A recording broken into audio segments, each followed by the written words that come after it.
Hello everyone and welcome back to Farmers Market Fun. I am so excited you've decided to join us for our second episode, Mason Jar Butter. So for this activity you will need a mason jar or any other kind of jar that seals. An old spaghetti sauce jar will work just fine. And you will also need at least 250 mils of heavy cream. So that's the 33% milk fat cream. Don't go for the half and half because your butter will not turn out.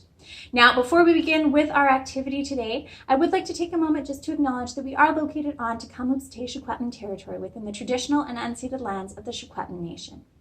Now, I'm going to go ahead and get started by pouring my cream into my mason jar. You may want to join me in doing the same. So, depending on how much butter you're going to make, it's going to depend on how much cream you put in. So, I'm using 250 mils. If you want this process to go even faster, you can also try putting your jar into the freezer to start with. And that cold jar, just like when you make whipping cream, putting the beaters and the bowl into the freezer can help it go along a little bit faster. Works for making butter as well because, of course, before our cream turns into butter, it will be whipped cream. So we're going to go ahead and start shaking. And while we're shaking, I'm going to tell you a little bit about butter and how this series came to be. So you can see right next to me here, I've got my sprouted seed bombs from last week. So very exciting. Hopefully some of you guys were able to join us for that. And the purpose of this series is to explore our traditions and our history around food. Food is really something that ties all of us together throughout history. And of course, we've started with the planting stage. So, we made seed bombs, of course, forests being curated for different types of crops and food, people farming on farmland, orchards. Here in Kamloops, of course, we have the Fruitlands, the Wallachine, and Sunnyside developments. We have farming, we have cattle, we have ranching. So lots of different traditions around growing and creating food in the Kamloops area. Now, of course, it's only very recently in terms of history that we have refrigeration, right? So all of these foods that people were growing in their gardens and on their farms required preservation. Making butter was one thing that people often did in the past. And we actually have a butter churn here at the KMA. If you're curious, you can come on in and see it. Actually, maybe I'll just grab that so you guys can have a quick look what it looks like.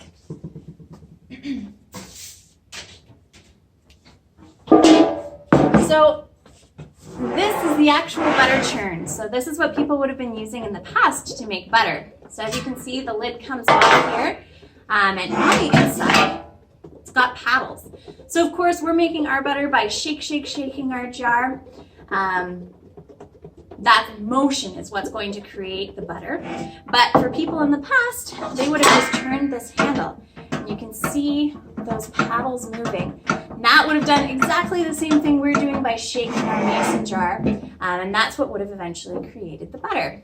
Now, in the past, people would have had what's called a butter mold. So you'll see when we finish making our butter here that what we're going to end up with is basically just a lump of butter. But people would have taken the butter out of their butter churn and they would have put it into a butter mold. And oftentimes different farms and different families would have had butter molds, say with their family crest or the symbols for their farms, so that when you purchased your butter, you knew whose butter you were purchasing. Of course, we don't do that anymore today. The other thing you'll notice about this butter churn is that it's got a little spout at the front.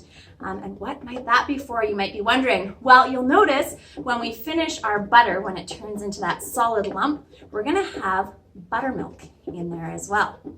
Now, by this point in the shaking process, you should be able to listen and hear that your cream has started to thicken up a little bit. So the longer we shake, the thicker it's going to get.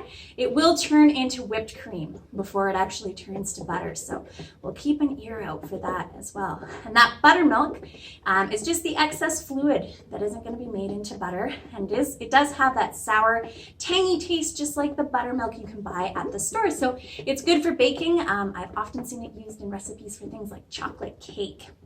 So these butter churns would have been very, very common. This is a relatively small butter churn, believe it or not. Often people would have had large butter churns. They would have stood about this high. Some of you guys might be familiar with them. They have the big paddles in them. And people would either stir the butter by hand or they would have a hand crank. So similar to this one, but much larger. Of course, for many families, you know, they would have cows or more than one cows on their farm.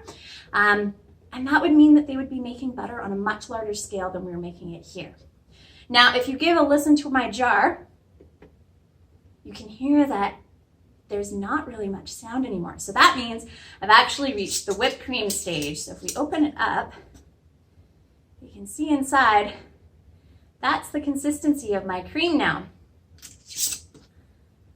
So we'll keep shaking, but we're not very far from having butter. The other thing that's really interesting about making butter is that people in the past actually would have said things to their butter. So they would have said things like, come butter come, in order to try to make their butter come faster. So you can try to think up what you might want to say to your butter, maybe come up with a special chant just for your family as you're making this butter. It is, of course, a lot of work.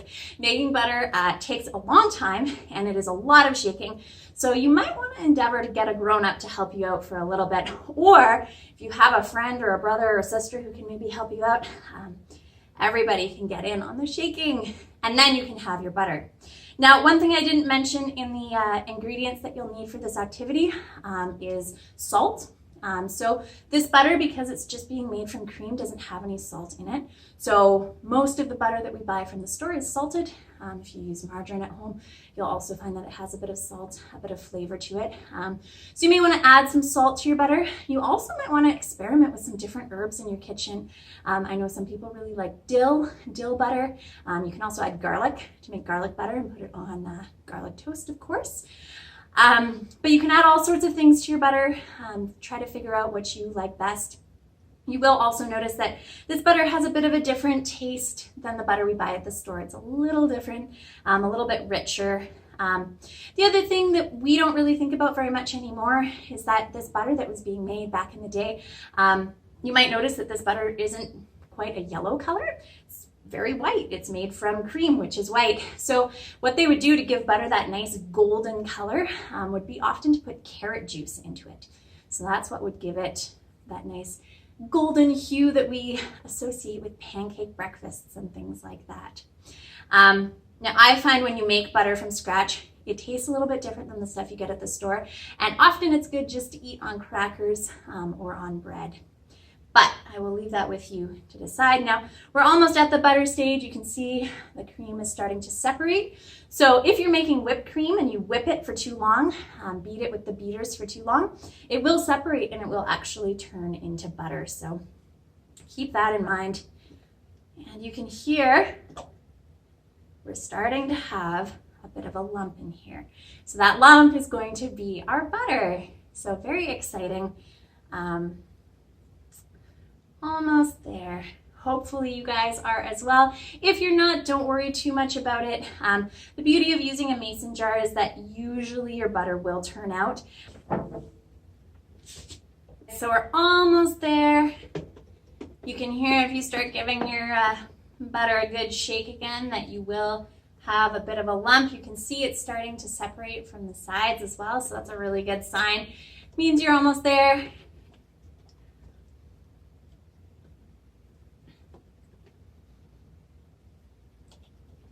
I don't know if this is what you would call clotted cream, but it might be good on scones anyway. As you can hear, we've got our lump of butter in here and the buttermilk has started to separate out. So we don't want to shake it much more after this, otherwise our butter will start to fall apart. So I'm going to go ahead and pop this open. So you can see in here, got lots of liquid and I've got my nice lump of butter. So I'm going to go ahead and drain off the buttermilk. So you will need to do this, otherwise your butter will be pretty wet. I'm going to just go ahead and use the top of my jar. Drain out the buttermilk. So that's actually, of course, obviously, where buttermilk gets its name. This is where it comes from. It comes from the process of making butter. So we'll go ahead and drain this one out. And of course, if you were working with a butter mold, our next step would be to take the butter that's left in our jar, to put it in the mold and to form it into a nice round or square pat of butter. So you can see what I've got left in here is a nice lump of butter. So it's about the consistency of maybe cottage or ricotta cheese. But if you take it out with a knife and spread it onto a cracker, it will be very tasty and good to eat. So I hope you guys enjoyed making mason jar butter. Next week, we are going to be making quickles. So for that, you'll need a cucumber, a mason jar. You can go ahead and reuse the same one if you want to. Some salt, some garlic, some vinegar, and some water. It's going to be a lot of fun. We're going to talk a little bit more about food preservation and canning next week. Thank you so much for joining me. See you next time.